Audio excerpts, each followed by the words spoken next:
Okay, so thank you everyone for joining.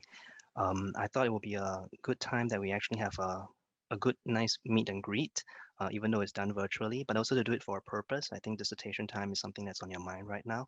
And given another opportunity, I think we'll all approach our dissertation a bit differently, knowing what we know now, because hindsight is 2020.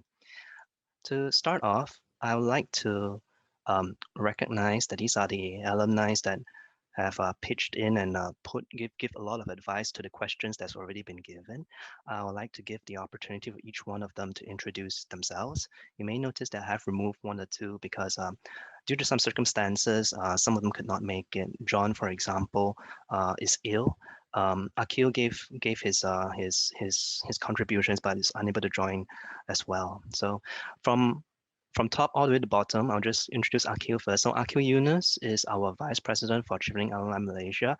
The prior tenureship is actually the secretary, so he's quite experienced. And he did his Masters of Arts in International Relations, if I remember, in the area of counterterrorism. He's now an Assistant Director in MOFA. Mei Yen, could you give a quick introduction of yourself? And by the way, everyone, tell us your research title and your grade.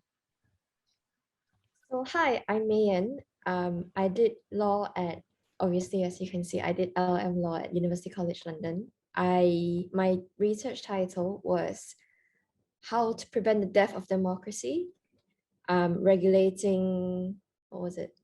Regulating disinformation, basically. My grade, I got a 80, so it was a distinction. So that was my grade. Erin?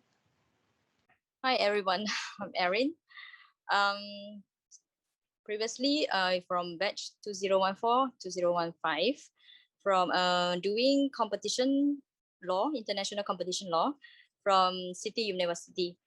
My title is it? I'm doing a competition in the area of delay generic entry, interface between intellectual property law and competition policy. So my near to should be around 70. Yeah. Thank you. Thank you very much. Sorry to put you on the spot. Erin is also very experienced as a Chevening Alumni Malaysian member. She has served for a very long time as well. So we always go to her for advice. Yeah. My favorite Monisha, who is in the same batch, and we see each other during the visa application areas as well. Monisha? Hi everyone, I'm Monisha. I'm a pharmacist now currently serving in a clinic kesihatan in Johor Bahru. My dissertation title was Exploring the Role of Pharmaceutical Companies and Ministry of Health in Patient Access Scheme, the Malaysian context. And I got an 80, so it's a distinction. Thank you. Well done. So we'd like to introduce Myelone, who's also a CAM committee member. Myelone is a triple threat. So not only has degrees in medicine, he also has MBA, he also has medical law. That's why I call him a triple threat, but he's also very humble. So Myelone, doctor. Thank you, Teh Tian Yan, for the grandiose introduction. My name is Myelone. I'm currently a medical officer at the psychiatry department in Hospital Malacca. So I was from the cohort 2018-2019, where I studied medical ethics and law at King's College. My dissertation topic was in no fault compensation scheme, and I got a B for that. Yeah, so I'm looking forward to meet the rest. Thanks, Myelone. We can hear you, by the way, Myelone. Just put your mic slightly closer, because we always love that DJ voice. For myself, I guess you all know who I am. My name is Teh Tian Yan. I did my master's in data science in University of Essex. I'm currently the honorary secretary. There's actually a lot of responsibilities, not a lot of power, but we're all happy to serve. My dissertation topic was recommendation engines for the purpose of mobile apps. I believe I got a 72 for that, and that was an interesting one because it's with placement with a client. So I have an interesting experience where I was doing this as kind of like a job, but I'm also doing it for dissertation purposes. And sometimes when you have two different stakeholders, you need to focus on which one you want to please more than the other. Okay, so that's from me. I'd like to take the opportunity for our scholars also introduce themselves, name, course, university, and hobby. We'll go I recognize that not everyone is here, but we'll go alphabetically, if that's okay. Um, Adeline, are you here with us? Hi, my name is Adeline. I'm studying environment development at King's College. My hobby, I guess I like practicing yoga. Yeah. Okay. Liane, is that how I call you? Is she here? Yeah, Lian. Lian or Lynn. Lin? Sorry. Lynn. Hi, so I'm studying MA Media Campaigning and Social Change at University of Westminster in Harrow campus. My hobby, I think, I like traveling and exploring new things. Thanks. Thank you, Lynn, and we love your backdrop. Very suitable. Raisha, I believe you're a fellow, a Chevening fellow, so can you please introduce yourself, please? I'm not a Chevening fellow. Oh, excuse me. All right, please introduce yourself. I wish to be though. Yeah, thank you. I'm Raisa. I'm doing applied human nutrition in Oxford groups because I believe healthcare needs to improve in the sense where we don't have to incorporate just conventional medicine, and I believe food is medicine. And my hobby is also I try to cook, and I love reading books, which I don't get to now. So yeah, books as in storybooks. Thank you, Raisha. Minghui? Hi everyone, I'm Min. Yeah, my hobbies, I like reading, cooking. That's about it. There's really nothing else to do. Thank you. Thank you very much, Minghui. And we have Liane. Hi everyone, I'm Lian. I'm doing MSc in Health Psychology at UCL. And I guess a hobby cum fun fact is that while I'm learning about like life and living in the day, I like to read about death and dying at night. Is this Death and Dying by Elizabeth Kubler-Ross? Not specifically that author. I mean, I like to read about end of life care and all that. So I've been reading quite a few books on that. Okay. There is another Chevener I think you should meet. Also love to talk about death. Yeah. Okay. Not as morbid. Not that morbid. Thank you very much. Salwa. Yeah, hi everyone. Salwa here, doing special and inclusive education at UCL. My dad's lamp is not working today, so I look like a zombie without the proper lighting. I don't have hobby now, like, I don't know. Or maybe I should say I found a new hobby, which is knitting. So yeah, knitting is my new hobby. Okay, thank you very much, Salwa. I'll let you know the size of the committee, the t-shirt size, then we can give you some work in case you feel a little bit bored. Okay, we have Zaliha. Zaliha, would you mind introducing yourself? Hi, I am Zaliha. Currently, I'm doing LLM in Human Rights in University of Edinburgh. My hobby, I like traveling, so I hope I can start to travel after this. Fantastic, thank you very much. And last but not least, we have Yim. Hi, Yim here. I'm in Bath doing applied psychology and economics behavior. I love karaoke. Yeah, especially boy band songs. They are my weakness. Yeah, so yeah. And I realized we really sound better in the toilet than when we are singing in front of a crowd. It's just different, even through Zoom. Yeah, yeah. Nice to meet you. No, that's an understatement. An understatement, yes. Yim, later on at the end, if we have time, now everyone will wish that we don't have time. Yeah, we do one karaoke session. Yeah, he can sing. He can sing. Okay, thank you everyone for introducing yourself. I think this is a really important thing for us to do so that we get to know each other, see each other, know each other.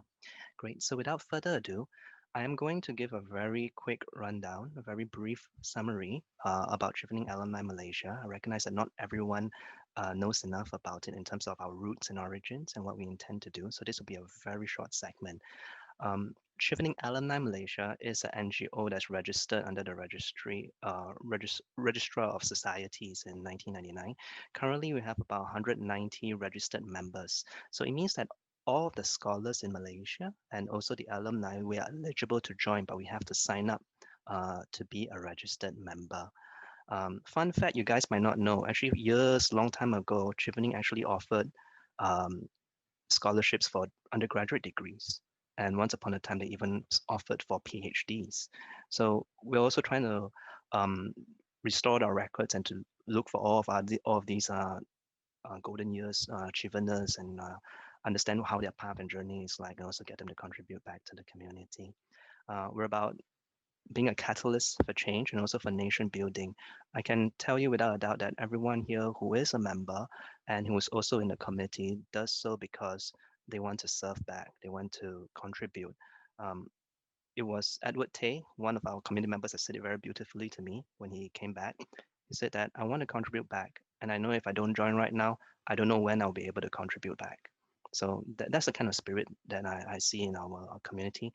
But it's also a quality that I recognize in your current scholars cohort as well, the way you all take initiative to do things for others. So in the aims and the constitution, the first two is of relevance to me. One, to promote social and professional interaction among all Chevening Award scholars. So although our true north is with the alumni, knowing that you guys are taken care of by the FDCO, this has always been something that is close and true to my heart, and also to provide assistance and professional advice to future Chevening scholars on cultural transition. Because the thing is that when you all come back to Malaysia, there's also another transition to go through. And at least this connect is one way that I hope that we can all support you to transition nicely and land back with good jobs and good careers for you guys to contribute back. If you have to remember anything, just remember the 3 C's. So our current committee came on board October last year, and the tenureship is 2 years, okay? Which means by the time your cohort comes back, the next AGM will be one where there's election for office bearers, which you all are entitled to, eligible to join and to contest for.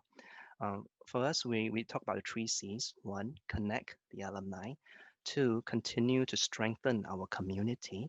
And 3, to contribute to nation building. There's a little bit more explanation of some of the plans that we have already carried out. Some of you may have already seen it.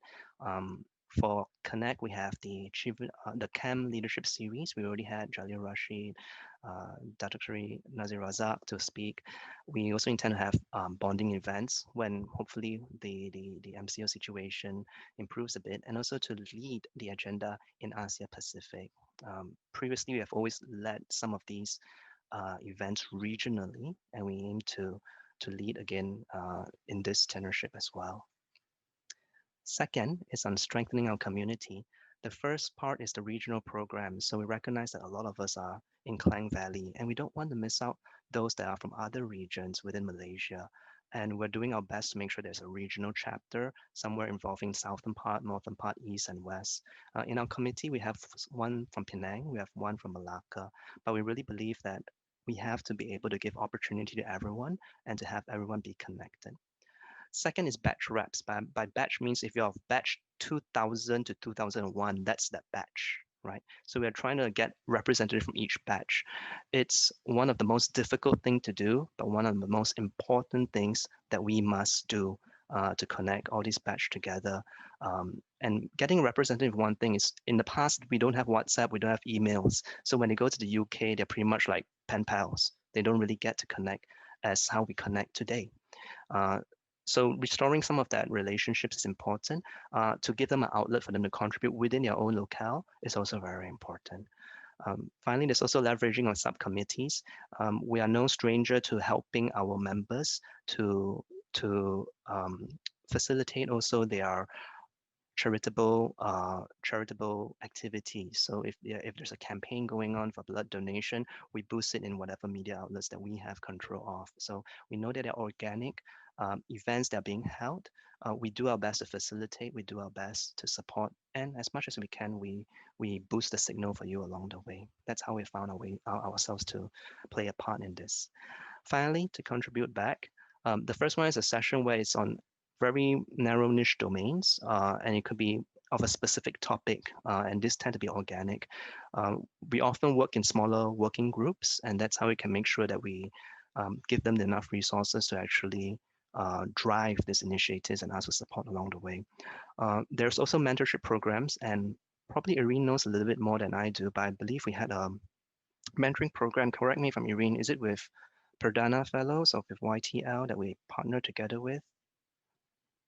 Okay, well, I'll come back with that point of view because someone actually took a lead on that to help with the mentorship. And finally, there's also the outreach workshops.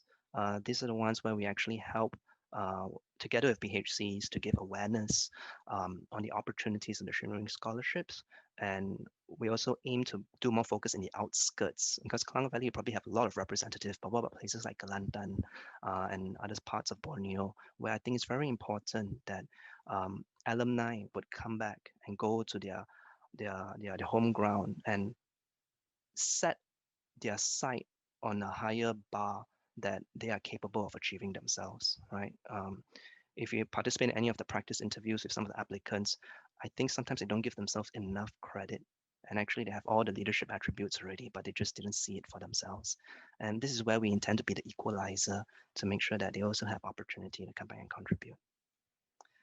These are some of our key programs. I won't go into all of them. The last one was interesting, the Chevening Alumni Directory. We tried to create a portal for our Cheveners in Malaysia to connect, but it wasn't gaining any much traction, so we quickly pivot from there.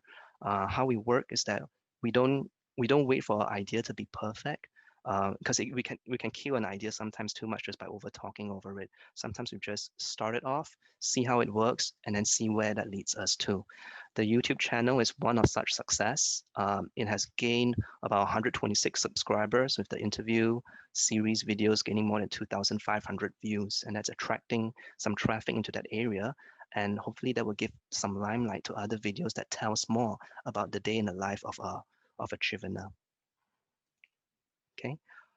These are the office bearers. Something very interesting to note. The first 5 people in the top. So Zaim Muzani, that's the president. Akil is the vice president.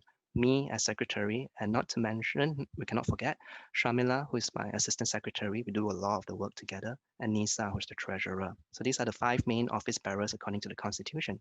The rest are committee members, and actually some of them have already started to carve out their own portfolio. It's interesting because in the constitution, we can only have maximum 6 committee members, but over here, you see 7. So probably in the next AGM coming soon, we'll probably do a constitutional amendment for that. So it's good to see a lot of people representing here. And it's also an opportunity for you. I'd like to share with you that our tenureship is only for 2 years, from 2020 to 2022. Upon your return and the next coming AGM, that will be an election for new office bearers, which all of you can contest, provided that you are a CAM member. So last but not least, with our current scholars as well, I know we have 3 CAM members currently. If I remember, Yim, you're one of them. I think Shivrina as well. I think Dr. Fatima as well. Fatima binti Liaquat Ali, I believe. I'd like to let you guys know that for those who are members, you should have already received this notice. If you have not, let me know. Okay, so we have our AGM on the 26th of April. We'll have it through Zoom. It's the first time we're having it through Zoom because it has always been a face-to-face thing. But doing it through Zoom allows for participation for all of Malaysia, and for some of you here was also from the UK dialing in.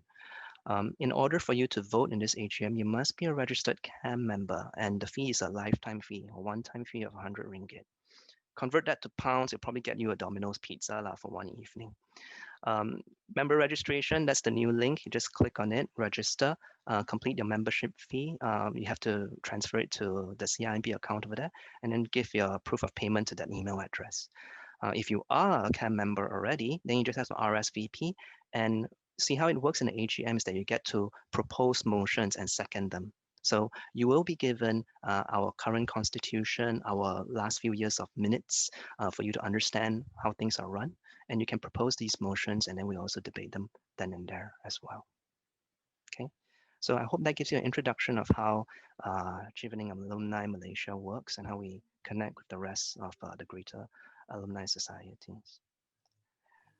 Okay, so let's get on with the dissertation planning, dissertation component of it. I have to time myself between 10 to 20 minutes to cover this ground. Everyone in the alumni here has contributed a lot of tips, and I put them under big main themes. We'll cover this really quickly and briefly, and then we can go into the questions and answers where you guys get to ask more nuanced questions to this group. Then we'll take a break. There'll be 45 minutes already, because if you don't take a break, I think everyone's attention would suffer a bit. Then we can go into a few demonstration of how the software works, just for you all to know. It can save you a lot of time and a lot of headache. And then we can go into more private breakout rooms where I group you all by your training together with industry. And hopefully that will be beneficial for you as well. There's a consensus among all of the tips that's been given. It's about time management. It's about planning. That's the real game. It's not a mental game of being able to endure this hard time. It's really about time management and planning. So one, if there's someone asked the question, what are the pitfalls that we will avoid? It's always procrastination. And it's either procrastination from putting your scope too high, setting your sight too large, or trying to do something really novel that, hinders you from actually beginning. The way I phrase it is this way. You either feel guilt from the past, or you compare yourself with others in the present, or you feel overwhelmed from thinking about the future. Okay. Now, if you start with time management, have a plan and put it through, then you don't have to borrow problems from all these different timelines into current time. Okay. So 2, plan regular meetings with your supervisor. If you have a placement, that will be with your client, and honor those meetings. You're showing up for those meetings to show progress along the way and to use that time very wisely.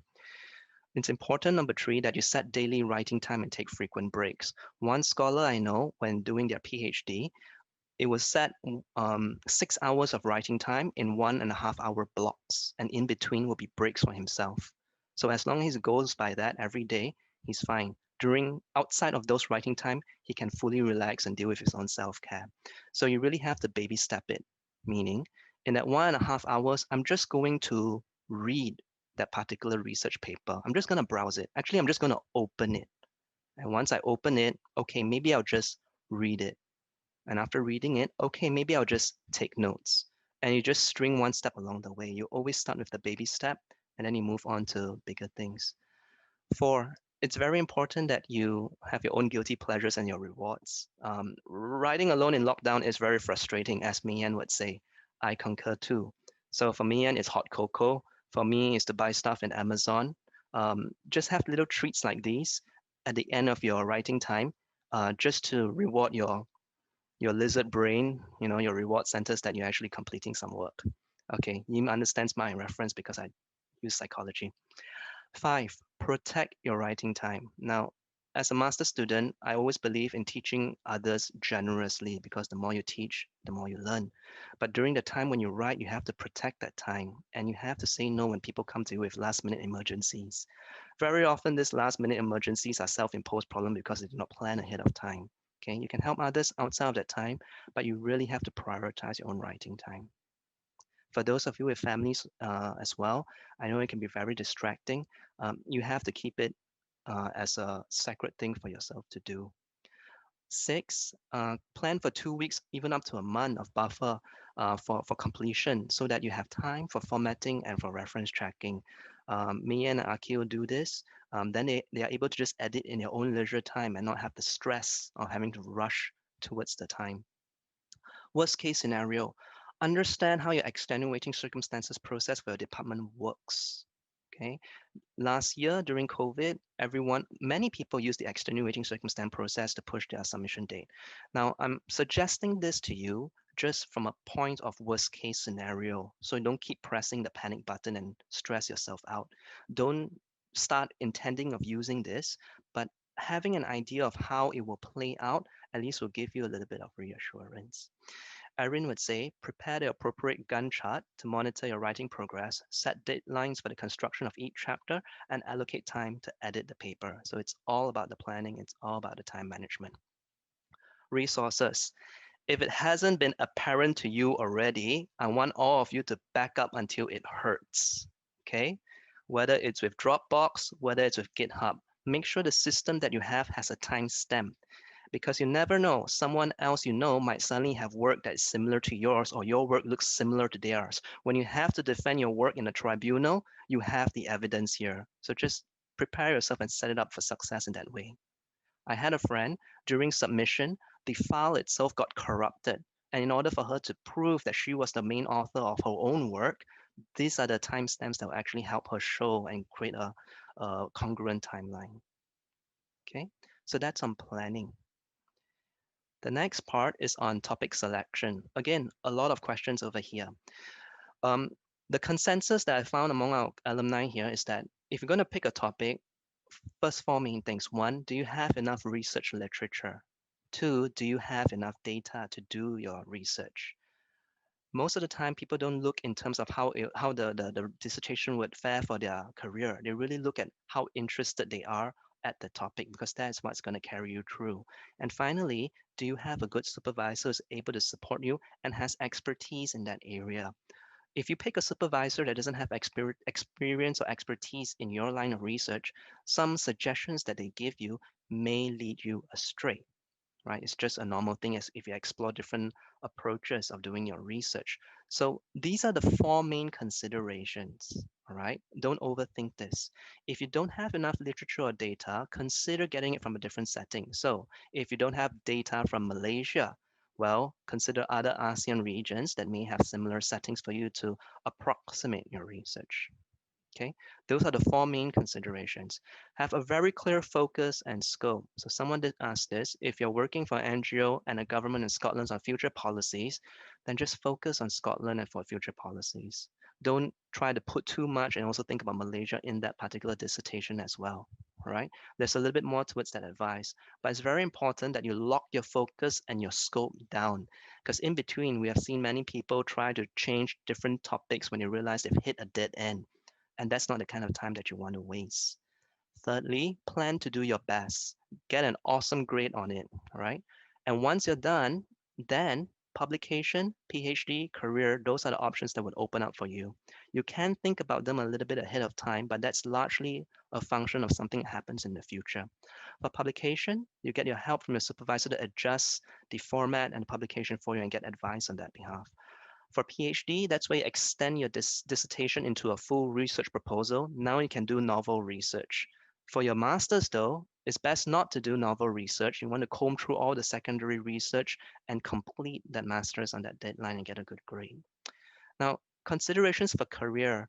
If you want to expand this into Malaysia, for example, taking what we've heard before from working with the NGO and Government of Scotland, then this is a time where you can actually use in the discussions area of your dissertation to also talk about gaps and differences with Malaysia and Scotland. You can write a follow-up or a follow-up dissertation on lessons learned and recommending the next steps for Malaysia. If you aim to do a career switch, especially for those of you who took masters that are different from your undergraduate, then consider whether the topic that you're using sets you for a good foundation for your next career.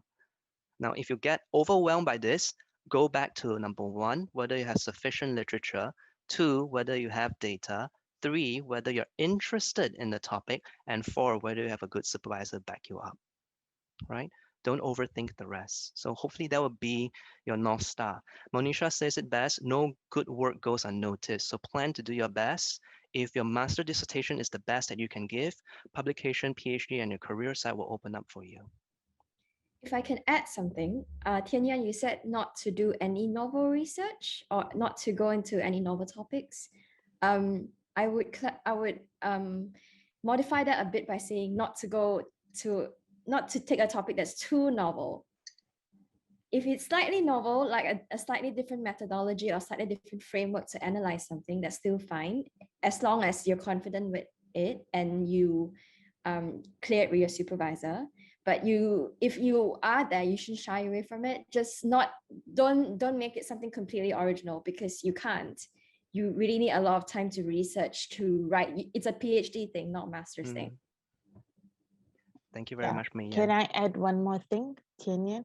Go ahead. Regarding the supervisor, I believe you mentioned if your supervisor is knowledgeable about that topic. Actually, it doesn't really matter, I think, because my supervisor had nothing to do with my topic of research. Mm-hmm. But as how she told me, a supervisor's job is to show you the path and advise you on how best to answer the questions for the dissertation. So each dissertation have a guideline and questions you're supposed to answer to get your chapters. So her work in that sense was to guide me, how do I get a good introduction of the topic? Because I'm supposed to make her understand. If she can understand my topic, then I'm doing a good job. So in my opinion, I felt my dissertation was better because she was not from my background at all. So the questions she asked was probably going to be the questions that other people are going to ask.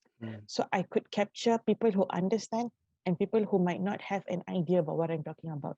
So in a way, don't be disappointed if you don't get a supervisor who knows a lot.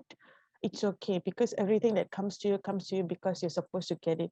So just go with what you have and try to just make use of the supervisor that's been given to you. Some people have no choice. They are given, they are allocated supervisors. So just don't worry. Thank you very much, Monisha. By the way, these are just guidelines, right? Everyone have their own unique, different experiences, and I'm very glad that Mei Yen and Monisha also contributed in this discussion as well. Okay, so all right, thank you very much. We'll go on to the next topic, research. So for the quality of the research, you really have to go through and comb through all the research and mine it for gold. You have to be thorough. You have to read through everything there is about that topic. There are some suggestions that you also want to discuss with your batchmates, housemates, or seniors to get a fresh perspective. Monisha did contribute that tip. It's important because sometimes we cannot see the forest for the trees. We went too deep in and then we forgot to see other things that are obvious.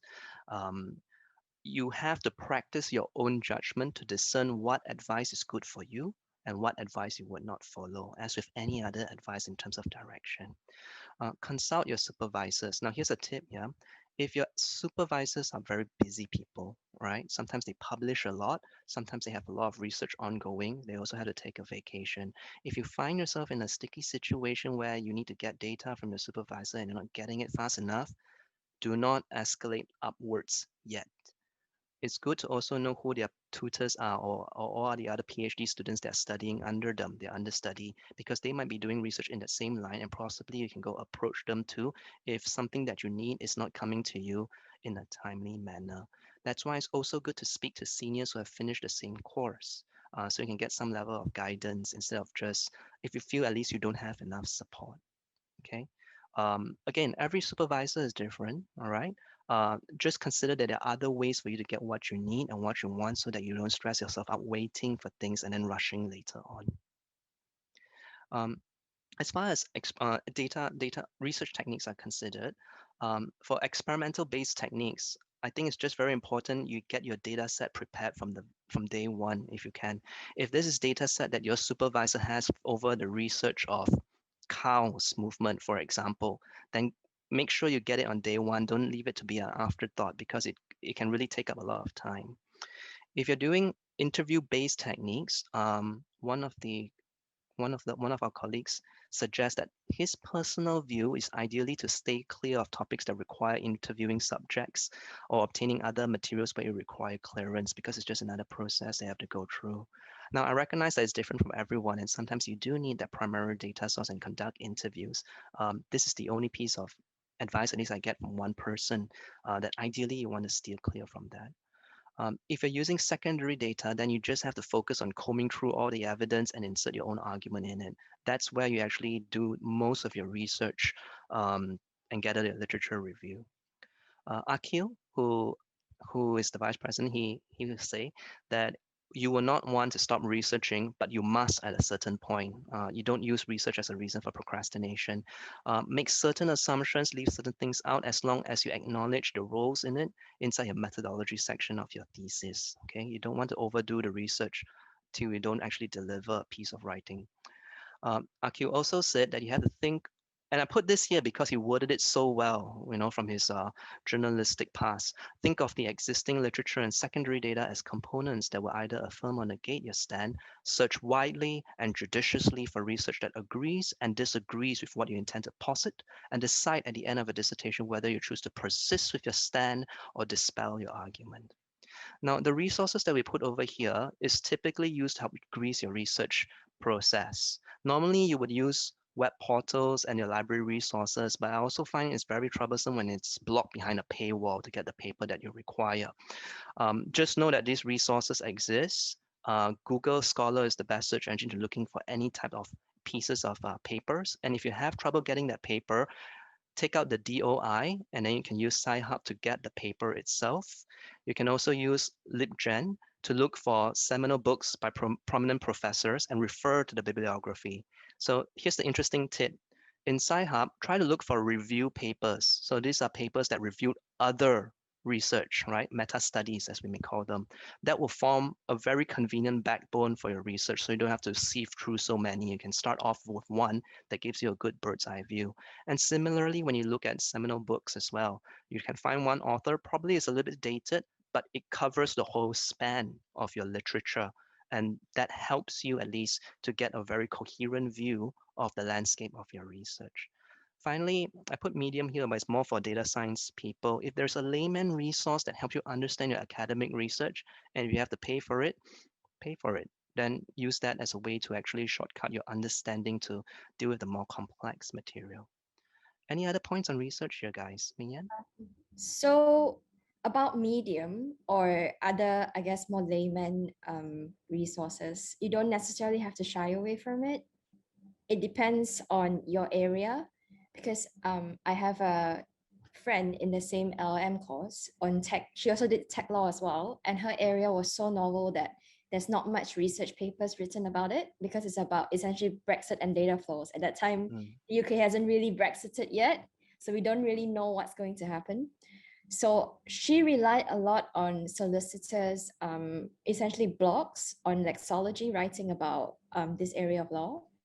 She still got an 80, and she got an 80 because it's novel, and the way she did the research was still very rigorous. The way she written it was still very rigorous as well. So you don't necessarily have to shy away from it. There's a way of, if you have no better resource and that's your only resource, you can still cite it a lot, refer to it a lot. Just make sure your essay and your dissertation is still rigorous. I know this sounds unconventional because you've been told to avoid things like that, but yeah. Yeah. Thank you very much, Mei Yen, especially when you're studying things on the bleeding edge of technology and we don't have enough literature to support it. Key word here that Mei Yen said, make sure it's rigorous and can withstand the scrutiny of your panel or your markers. Okay. Writing. A lot of this, so I have a very specific way of how I write, but if I were to redo it, start with an outline. Use outline as the key part of the whole thing. So start with an outline that's closest to the finished product so that organization doesn't become an afterthought. The part where we always lose marks is in the small little things on whether how long our introduction should be and what kind of font size it is and what kind of spacing it is. If you have your outline from beginning to end already created, you don't have to worry about them. Then now you just have to fill the contents with the research, right? It's kind of like cooking. You can have all the meat and potatoes and a beautiful garnished dish, right? But if you don't have a plate, you're gonna stress about the plate the whole time. Second, referencing. Use citation software. And if you insist on doing it manually, please update your reference as you go. Don't leave it to the end. During the demo later, I'll show you how easy it is to use Zotero. You may use Mendeley as well, up to you. But it's really easy to use, and it can save you at least 3 days of work, mind-numbing work. My preference is to never write from a blank page. You see, you have your outline. Don't write full sentences too early because you're going to edit yourself to death later on, and you go through multiple edits. My philosophy about it is, for example, if you have one section that's methodology, and every paper has it, then I'll fill it with 20 bullets of research ideas, just 20 bullets. So then I can reassemble and take off parts that I don't need, take off parts that I need later on, but it exists as 20 bullets. And it's less intimidating because you just have to focus in the 1.5 hours to just produce 20 bullets of research in the paper.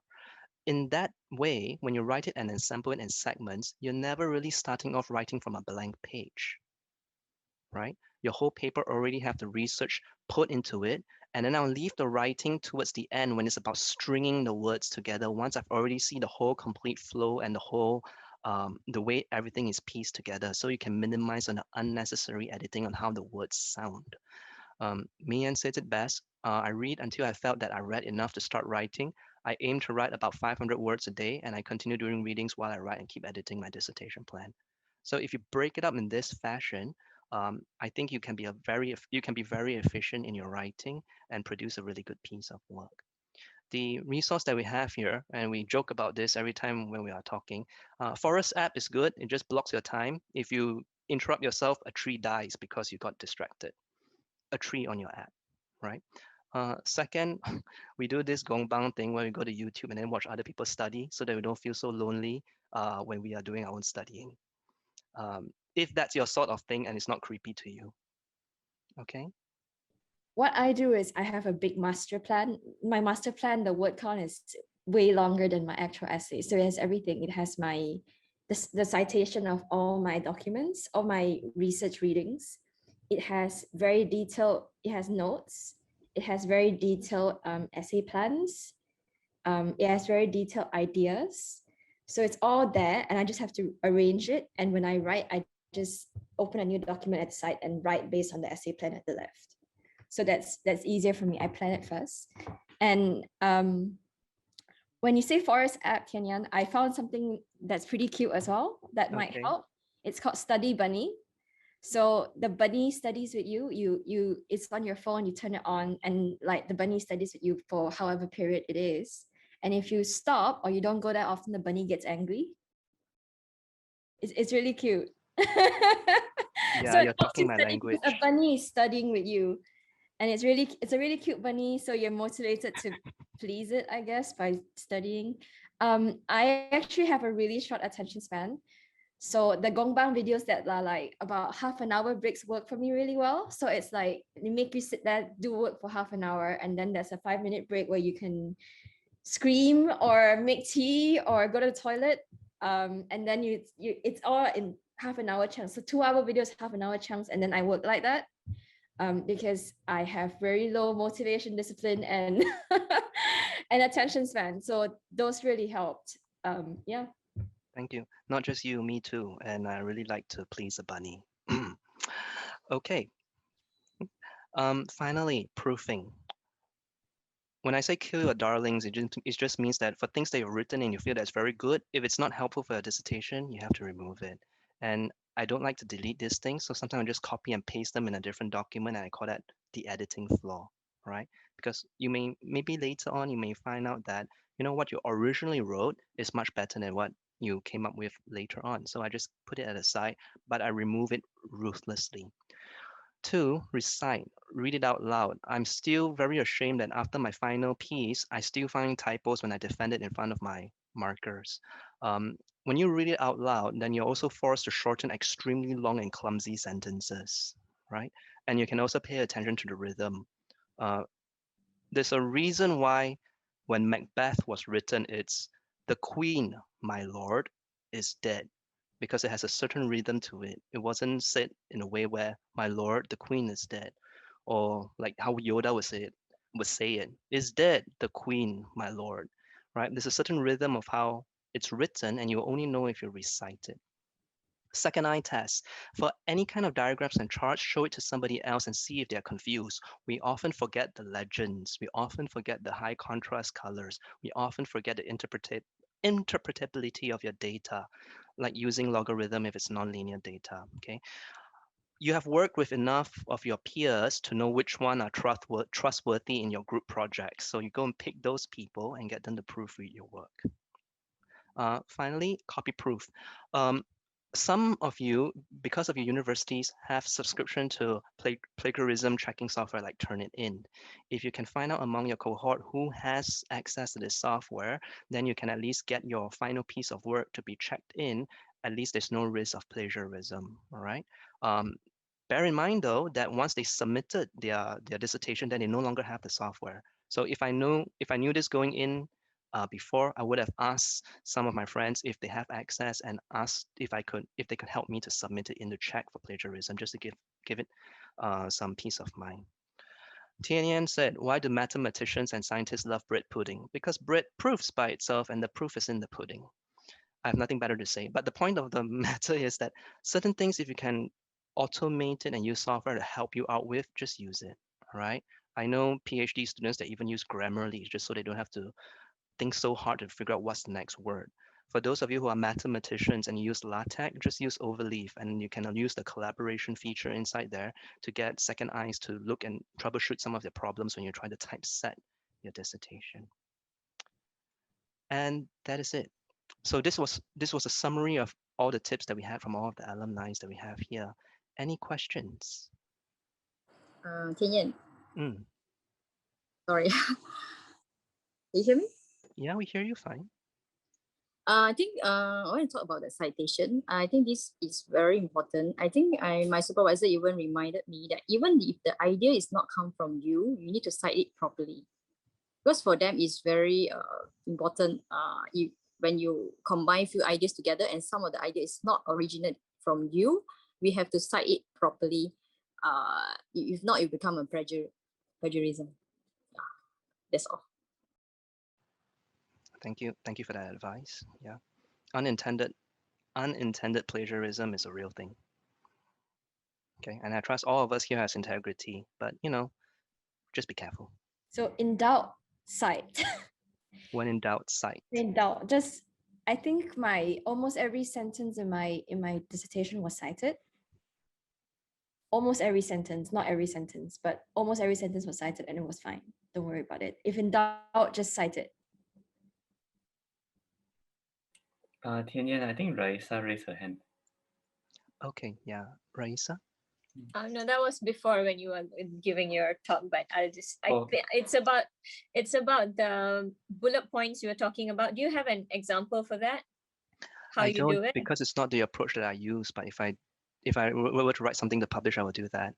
So for example, if I have my framework out already, methodology, discussions, and all that, rather than writing full sentences, I'll just write a bullet that contains that kernel of an idea.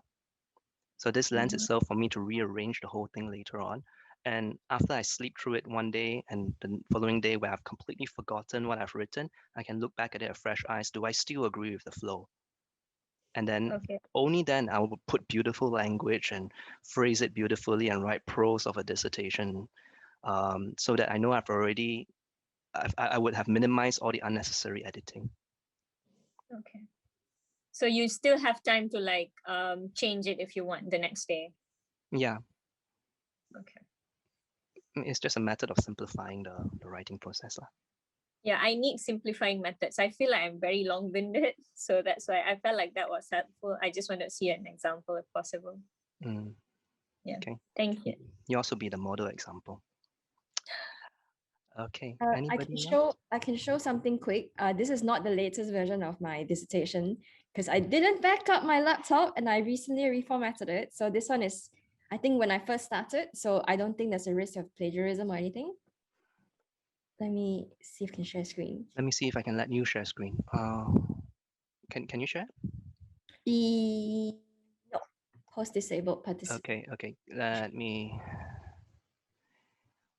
I basically type out like brain dump, what my introduction would be like, what I have to have in my introduction, what I have to explain. So essentially it's a brain dump. There's no notes there yet because I haven't really read much at this stage.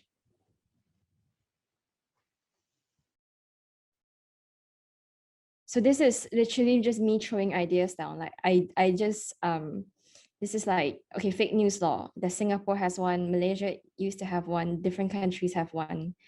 And then I highlighted issues with it and I said, this is the conclusion. My proposed part, I essentially did my bibliography first. This is my proposed bibliography. So everything here, books, I cite it out properly so I don't have to, I can just copy paste whenever I cite in my actual dissertation. But I'm a dinosaur. I didn't use any citation software. So that's why I type it all out in advance.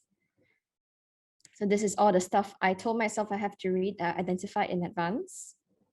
So yeah, this is essentially version 1 of my document.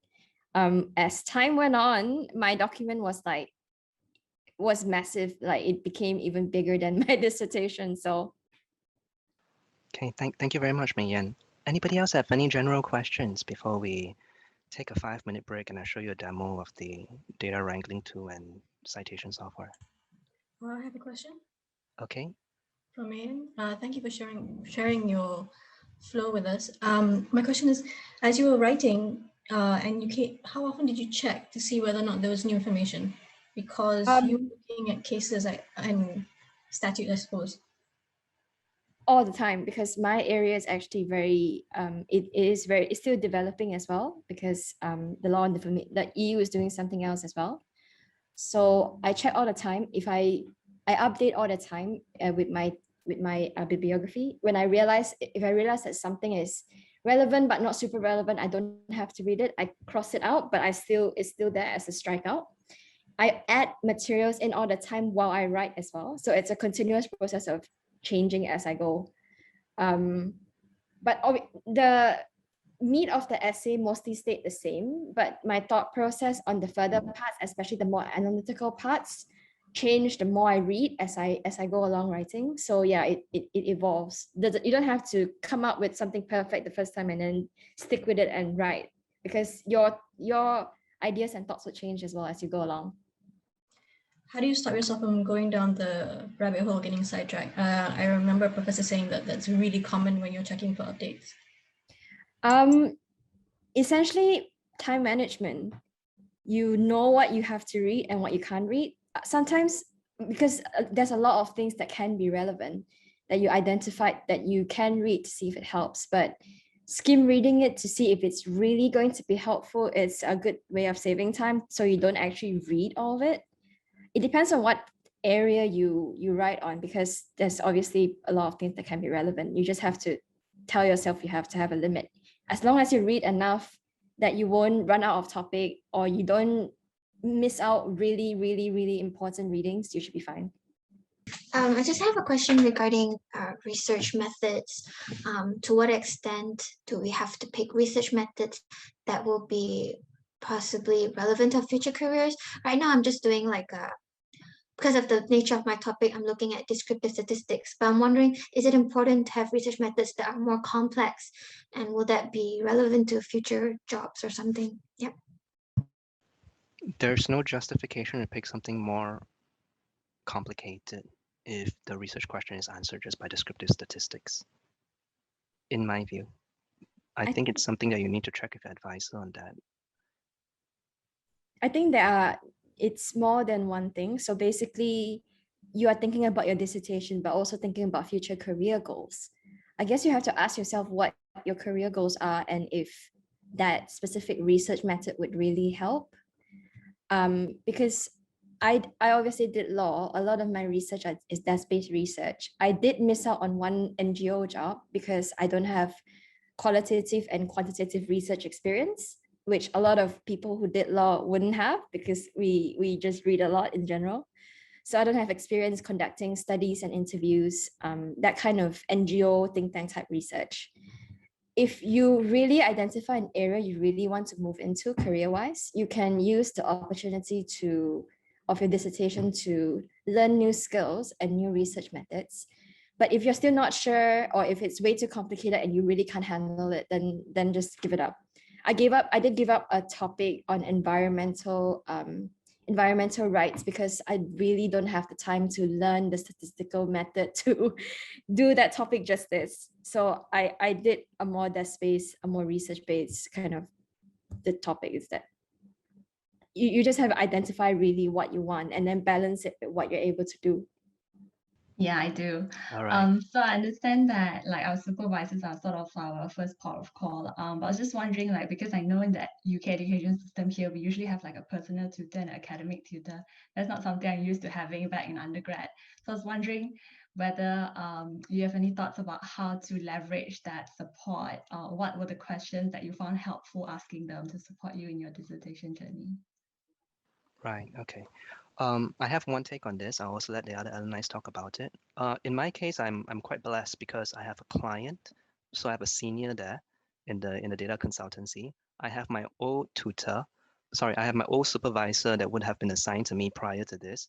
I have a new supervisor that's assigned to me because of this placement. And I have a few tutors which I have a good relationship with that I can talk about my project with.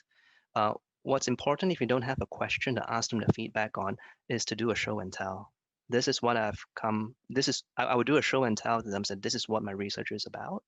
And I'm curious if there's a certain way that you will approach it. Just be very careful of how you phrase the question, because obviously you're not going to read through the whole thing.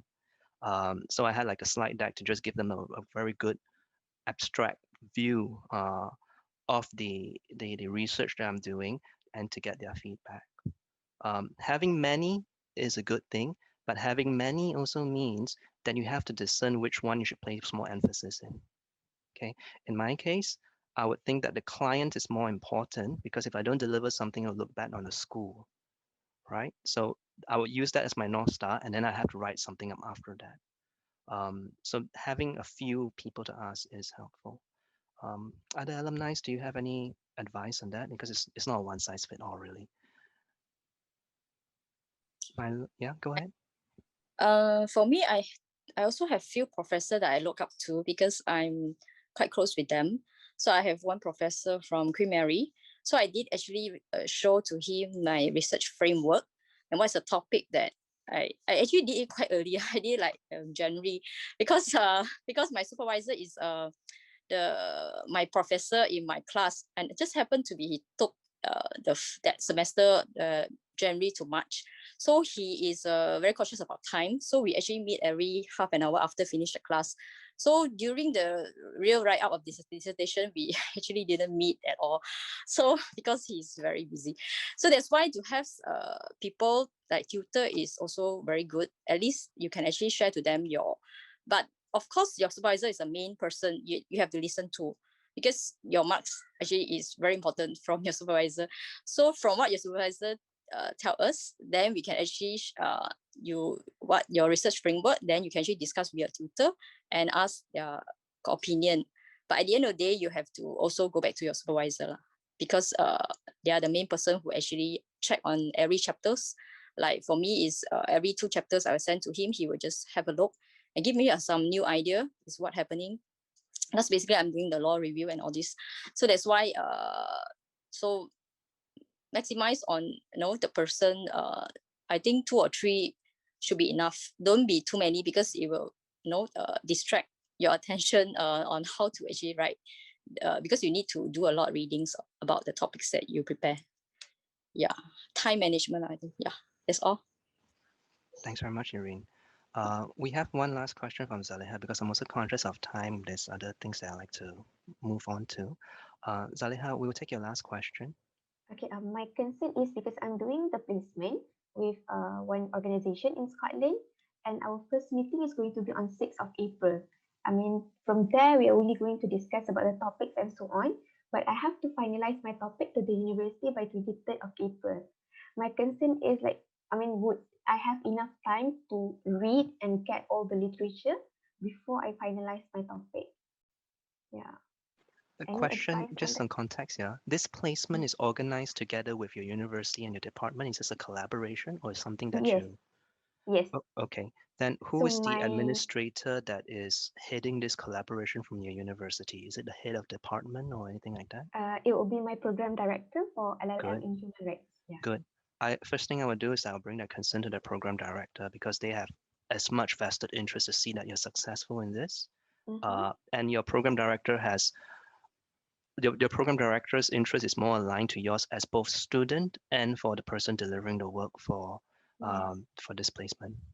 Okay. All right. All right. Okay. Also, I'm not sure if there is like a general area you will be doing research on. If there is, you can start reading now already, because I'm not sure if you can also direct the area of your research. If you're more interested in something, if you think something's better research, you can say, hey, what about this XYZ? And then they'll be like, oh, maybe, yeah, that's a good way of doing it. If you have control over that, you can actually start reading now and figure out, kind of get used to that area and get used to that topic and know what's in that area or that topic. All right. So you kind of start early, so you shortcut whatever you need. Yeah. All right. Okay. Thank you. Tian Yan. Yes, Yim. Just wondering, very good initiative, especially the inclusive part. I'm wondering how has the regional chapter started? If it has, I'm just wondering how's the reception like.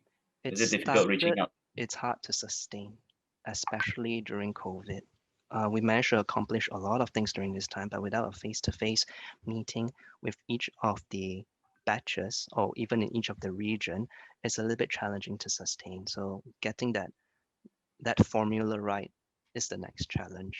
And it's something that we have to continue doing past this 2 years. So we're looking also in terms of the next 5 years, how do we sustain this? Did it just start like this year, or it's been started by even previous batches? Edward Tay has started it last year, but I think there were attempts to start it as well prior to that. Okay, got it. Thanks, Tim. Okay, good.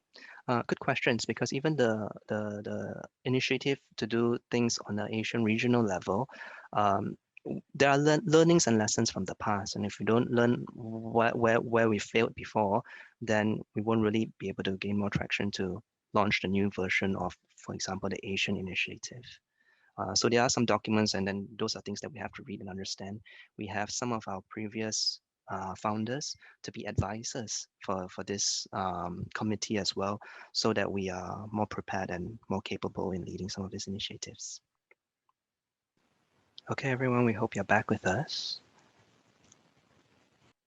All right, let me know if you can see the screen where it says demo. Yep. Okay. Yep. Okay, good. So I'm just going to take a very short 5 to 10 minutes to just show how these tools are used. It was helpful for myself. It may be helpful for you too. On the left, Alteryx is what we call a data wrangling tool.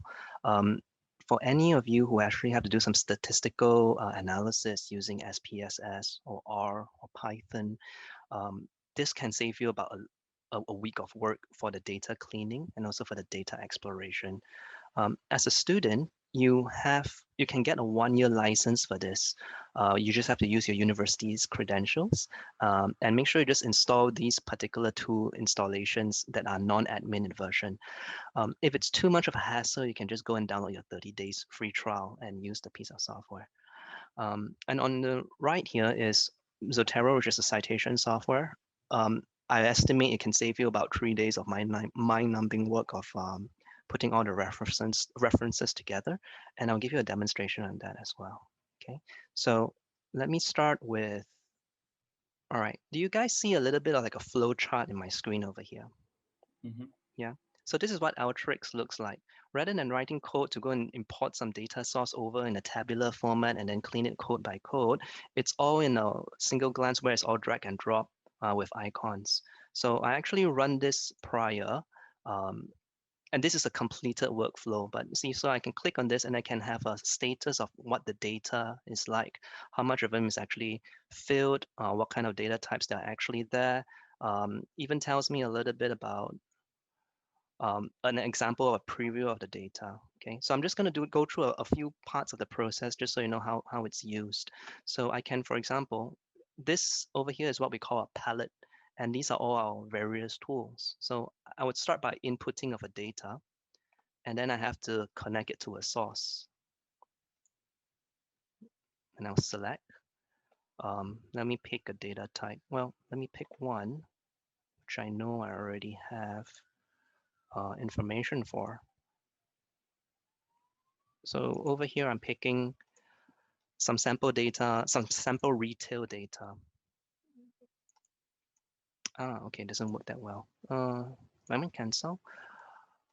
Instead, okay, so let's say I drag sales data into it, and this is in the form of CSV.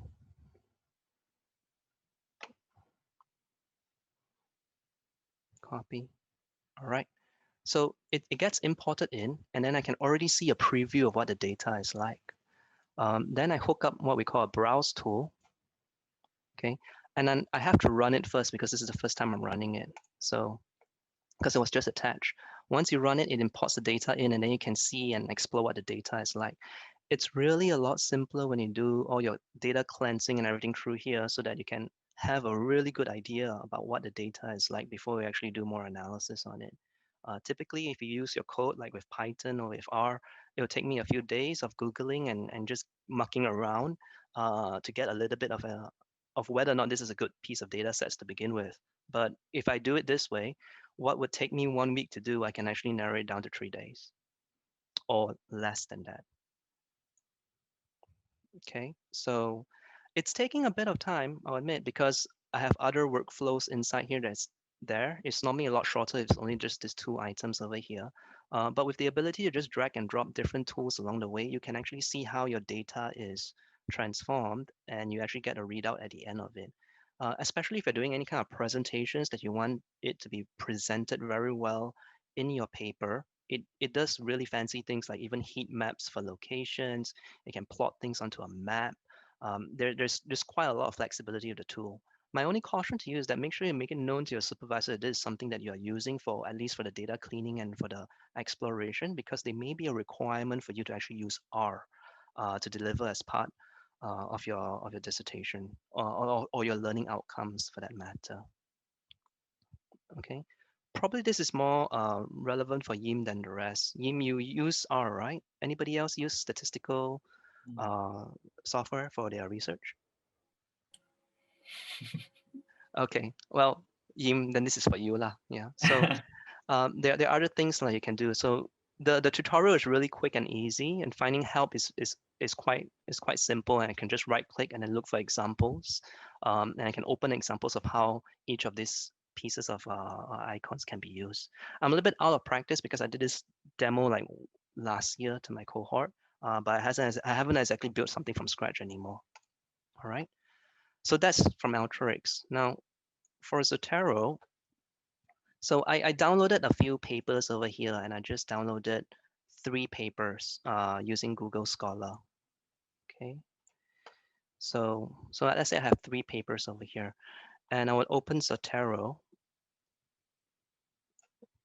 over on this side, and let's say I just have to create a new folder. So new research in transformers. Okay. So I just take all my PDFs and I drag and I drop it in. Now, as they are being imported in, it does its own search to go and populate the metadata. So the authors, the source, all the other pieces of information that's actually required to be cited in your papers. Okay, so that's done. Then I can just right click. Let's say I want to do it in Word. Yeah? So I create a bibliography from the collections. I choose my citation style. In my department, it's Vancouver format, but you can have your own depending. You have to ask, if you're doing psychology, sometimes APA is the one that to use. So I use Vancouver, and I want it in the form of a bibliography. And in this case, I just want to copy into a clipboard. So I click OK. And if I open a Word document, I can just paste it. And it's all done for me. Some of you are looking at each other thinking, oh, wow, I did this all manually. Well, it can be done just like that. Okay, so you may be using Mendeley, you may be using Zotero. It's very simple. I give the links for downloading these tools inside the slide deck so that you all can explore for yourselves. All right. Okay,